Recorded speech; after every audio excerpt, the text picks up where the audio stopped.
It can get that fucking bad. They can literally charge you whatever they want for pretty much anything they want. Now, can you imagine that? Can you imagine that? I don't think people realize it's this serious. Yeah.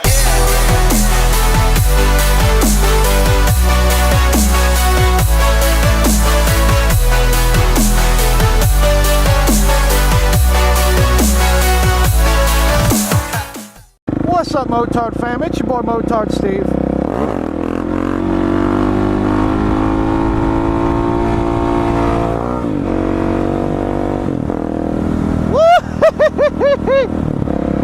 That's how you start a video. Today we got a serious one though.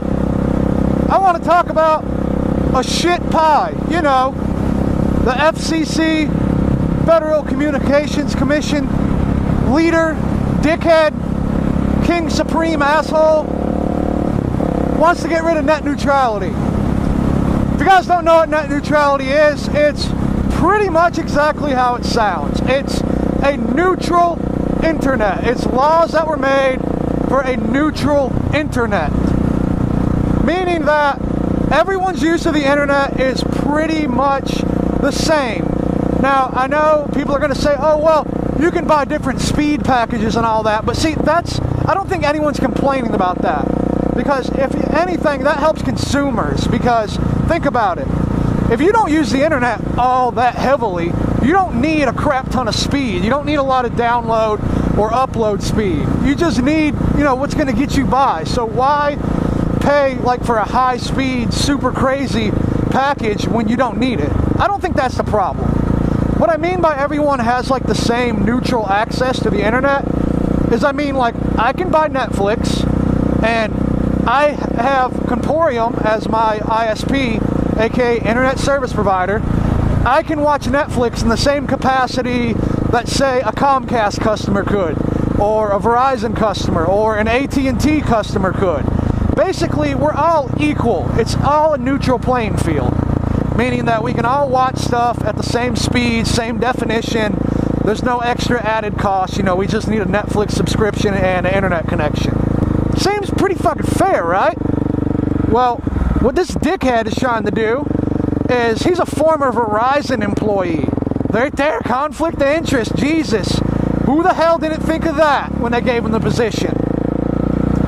He's trying to get rid of net neutrality because, think about it.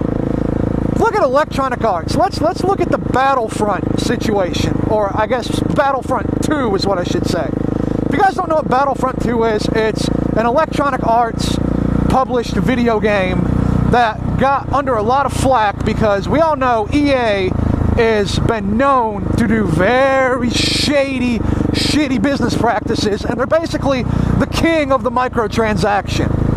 Ow, I got hit with a leaf. What's a microtransaction, you may ask? Of course, if you're a gamer, I'm sure you know what the hell a microtransaction is. Give you an example of a microtransaction. Let's say I bought this 701. But let's say from the dealer, it's bottlenecked. Let's say for some reason they limit the power. Well, let's say if I pay $200 more, the dealership will fully unlock it for me. Isn't that ridiculous? I mean, I buy a product, I should get the full product straight away, right? I shouldn't have to pay extra money or buy into a paywall to get the full product or content that I want, that I paid for. That's what a microtransaction is. So, to put it into perspective for video games, it'd be like buying a video game, but then you have to like unlock all the characters, and they make the character unlock so absolutely ridiculous to where the point to where you're guaranteed you almost have to pay real money to access them.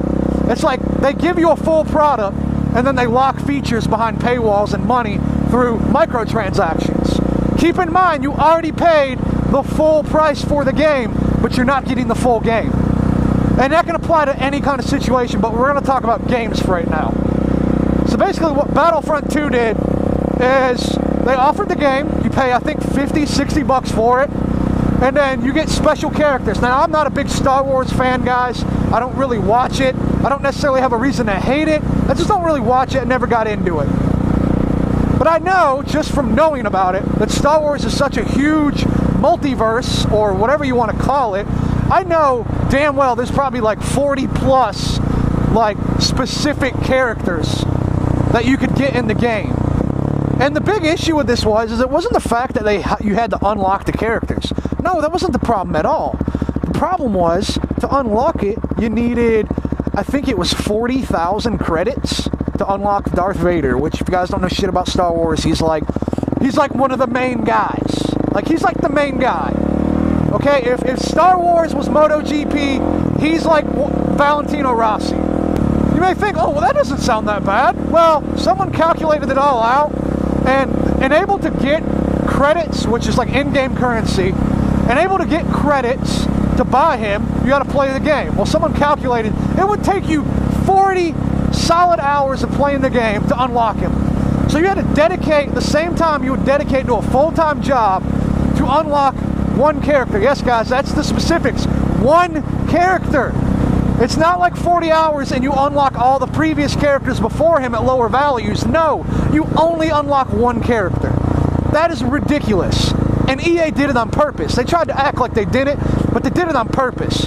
Because, oh hey, not only do you earn credits, but you can also get credits by just blatantly buying them. Shark cards, GTA 5. People have been making it pretty much impossible to unlock certain stuff through normal means without having to introduce real money in in-game purchases. Now you're probably like, what the hell does this have to do with fucking net neutrality? Well, it actually has a lot to do with it. Think about this, for instance. You pay 10, 12 bucks for Netflix. Okay. As it stands right now with net neutrality, everyone pays 10, 12 bucks for Netflix, and all they need is an internet connection to watch Netflix. Works pretty fine, if you ask me. Well, when net neutrality gets taken back, this is exactly what could happen and what will happen. And if you don't believe me, I can give you some examples of why it most definitely will happen, because it's happened before. You pay 12 bucks for Netflix. All right, let's say your internet service provider is Comcast. Comcast is also a cable company. Well, cable obviously doesn't like streaming services like Netflix, Hulu, Crunchyroll, etc., etc. They don't like stuff like that because more people are spending time streaming titles they actually want to watch instead of being bogged down with the bullshit that is cable TV. So Netflix and stuff takes away customers from cable TV. So if you get your internet through Comcast, you know what they're going to do? They're going to either completely block Netflix, or they're going to throttle your speed or your connection to Netflix so bad that it's almost unusable. But guess what? There's a way around it. Yeah, you pay Comcast like an extra 12, 20, who knows how many bucks. And yeah, we'll stop fucking throttling your speed, and we'll unlock full access to a service that you once had no problem using through the old system. It's a fucking cash grab. Basically, to put it in perspective, for us gamers, getting rid of net neutrality, it's like everyone gets their internet through Electronic Arts. Can you imagine that? Hey, you want to watch pornography and beat your meat late at night? Oh, sorry, you didn't buy the adult entertainment package from your internet service provider that allows that. Sorry. Oh, you want to play video games? You want to use Steam to play PC? You want to play Xbox? You want to play PS4? I know you're already paying for service to Microsoft and Sony, and in our case, Steam, we don't have to pay for that. Master Race. Think about it. You're already paying for the damn service. Then you're going to have to pay the internet or your ISP extra money. Oh, hey, you want to play games? Yeah, you need to buy the gaming package. What kind of bullshit is that? Oh, you want to pay your bills online? You need to buy the financial advisor package or the responsible adult package. Oh, you want to apply for a job? You're going to need the economy package. Seriously, it can get that fucking bad. They can literally charge you whatever they want for pretty much anything they want. Now, can you imagine that? Can you imagine that? I don't think people realize it's this serious. And everyone thinking, oh man, you're blowing this out of proportion. It totally won't happen. Well, I'll give you a couple examples. I'll pull over here, and I'm going to pull up a few examples to give you guys some examples in case you don't believe me that it can and will get this fucking ridiculous. Alright guys, so now this article is from Wired.com. You can look it up. I'll give you a couple examples of times net neutrality has saved our asses. Let's see. The Bush-era FCC, Federal Communications Commission, whatever, ordered Comcast to stop throttling BitTorrent traffic in 2008. But that's not all, guys. There's plenty of other things. Under a secret agreement with AT&T, Apple blocked iPhone users from making Skype calls over the carrier's network until the FCC pressured them to stop. Yeah, that happened in 2009.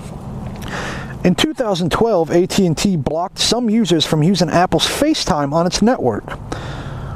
Yeah, so AT&T blocked your precious fucking FaceTime. Basically, a shit pie is trying to say that Title II reclassification led to a substantial decline in broadband infrastructure investment, meaning that ISPs don't have money to roll out their infrastructure and all that, because, I mean, God forbid we pay them $60-70 for goddamn internet connection, and they just need more money. They need more money. It's all a fucking cash grab. You're trying to tell me they don't have money to invest? That's a line of bullshit.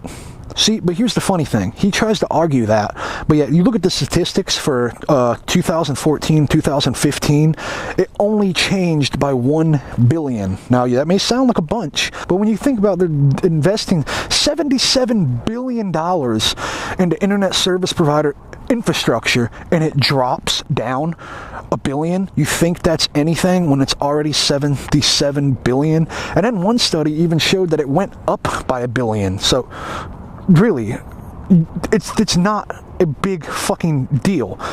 Net neutrality has not killed off internet service providers. It's just this cocksucker wants to bring Verizon more money. And what way you can do that? Get rid of the fucking rules.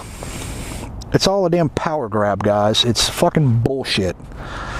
Now, if you guys want to actually stand up against it, I urge you to go to a website called battleforthenet.com. There's a bunch of protests going on. I may actually take off work to go to one. Basically, people are going outside Verizon stores and protesting because pretty much Verizon is the big fucking player behind this, considering douchebag, a Jeep pie, a shit pie, used to be a big Verizon executive.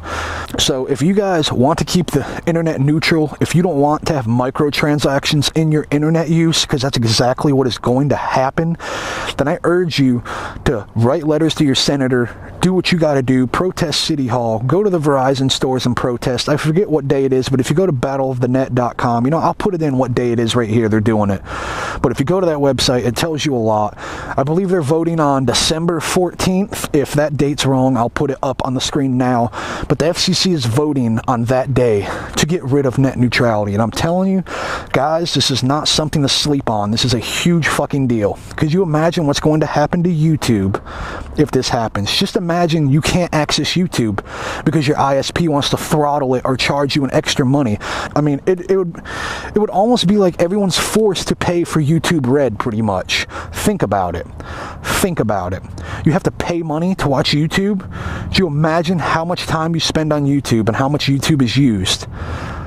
That's exactly what can happen, guys. They could lock it behind some kind of entertainment or video streaming package. Basically, they're trying to turn the internet into the fucking cable company model, where every internet URL is basically considered a channel that you will have to pay for on top of your internet access. And it's fucking bullshit. It's unconstitutional, and a Jeep pie can suck my big fat dick. But anyway, guys, hope you guys enjoyed this video. Hope you got some information and some insight out of it. Be sure to like, comment, subscribe if you're new, hit the bell icon, tap down in the comments below. The FCC can go fuck themselves or somewhere along that line, so it'll make me real happy. And I'll see you guys in the next one. Later!